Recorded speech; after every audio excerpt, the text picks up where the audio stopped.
Hi hello இன்றைக்கி என்ன recipe பார்க்க போகிறோம் பார்த்தீங்கன்னா கேரட் பூர்ண கொழுக்கட்டை தாங்க. வாங்க எப்படி செய்கிறதுன்னு பார்க்கலாம். இதுக்கு வந்து ஃபஸ்ட்டு வெல்லத்தை கரைக்கிறதுக்கு நான் ஒரு அரை கப் வெல்லத்தை வந்து இடித்து வச்சுருக்கேன். அதில் கொஞ்சோண்டு தண்ணி சேர்த்து அதை கொதிக்க வச்சுக்கலாம். வெள்ளம்லாம் கரையட்டும்.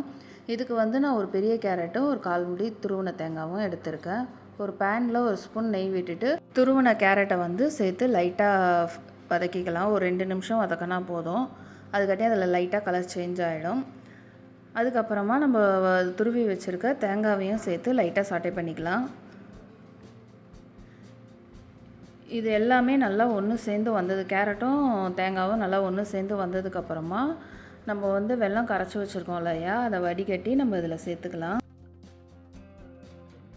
இப்போ வந்து நம்ம கரைச்சி வச்சுருக்க வெல்லத்தை இதில் வடிகட்டி சேர்த்துக்கலாம். இது எல்லாத்தையும் நல்லா ஒரு வாட்டி நல்லா மிக்ஸ் பண்ணி விட்டுறலாம். அது கொஞ்சம் நேரம் கொதிக்கட்டும். இனிப்பை வந்து கொஞ்சம் தூக்கி கொடுக்கறதுக்காக நம்ம இதில் கொஞ்சோண்டு உப்பு மட்டும் சேர்த்துக்கலாம். இது நல்லா கலந்து விட்டுட்டு தண்ணியெலாம் கொஞ்சம் வத்துறதுக்கு அப்புறம் நம்ம வந்து இதில் அரை ஸ்பூன் ஏலக்காய் தூள் சேர்த்துட்டு ஒரு 2 நிமிஷம் நல்லா கலந்து கொடுத்துட்டு ஸ்டவ் ஆஃப் பண்ணி ஆற வச்சிடலாம். இப்போ வந்து மாவு ரெடி பண்ணணும். அதுக்கு வந்து ஒரு பவுலில் வந்து 2 கப்பு தண்ணிக்கிட்ட ஆட் பண்ணியிருக்கேன். அதில் கொஞ்சோண்டு உப்பு எண்ணெய் சேர்த்து நல்லா கொதிக்க வச்சிடலாம். அப்போ தான் மாவு வந்து நல்லா சாஃப்டாக நல்லாயிருக்கும். இதுக்கு வந்து 1/4 கப்பு போல் இந்த அணில் கொழுக்கட்டை மாவு இருக்கு இல்லையா, அதுதான் எடுத்திருக்கேன் நான். கொதிக்க வச்சுருக்கோம் இல்லையா, அந்த தண்ணியை வந்து இப்போ இதில் கொஞ்சம் கொஞ்சமாக ஊற்றி நம்ம பிசைய போகிறோம். மொத்தமாக ஊற்றிடாமல் கொஞ்சம் கொஞ்சமாக ஊற்றி நம்ம பிசையும் போது நமக்கு அளவு கரெக்டாக தெரியும். இந்த மாதிரி பிசையும் போது மேல் மாவு வந்து நல்லா ஹார்டாக இல்லாமல் நல்லா சாஃப்டாகவே இருக்கும்.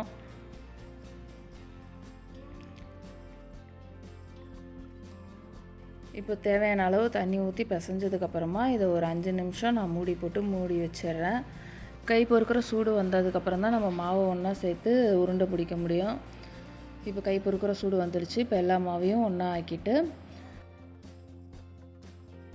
எல்லா மாவையும் இப்போ ஒன்று சேர்த்தாச்சு. இப்போ 2 கையிலையும் நான் என்ன பண்ணியிருக்கேன், எண்ணெய் தேய்ச்சிக்கிட்டேன்.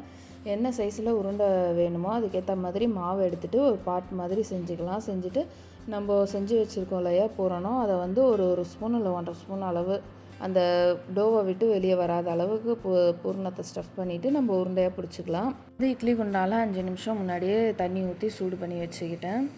இப்போ வந்து நான் ஒரு தட்டில் தான் வச்சு வேக வைக்க போகிறேன். அதனால் என்ன பண்ணியிருக்கேன், அந்த தட்டில் வந்து நான் எண்ணெய் தடவி வச்சுட்டு இந்த பிடிச்சி வச்சுருக்க உருண்டை எல்லாத்தையுமே அதில் மாற்றிட்டு ஒரு 15 நிமிஷத்துக்கிட்ட வேக வச்சு எடுக்கலாம். அவ்வளோதாங்க, சூப்பர் டேஸ்டியான கேரட் பூர்ண கொழுக்கட்டை ரெடி ஆகிடுச்சு. இது ஈவினிங் ஸ்நாக்ஸாக செஞ்சு கொடுக்கலாம் கிட்ஸுக்கு. இது போல் நிறைய ரெசிபீஸ் பார்க்க என்னோடய சேனலை சப்ஸ்கிரைப் பண்ணி சப்போர்ட் பண்ணுங்கள். தேங்க்யூ ஃபார் வாட்சிங்.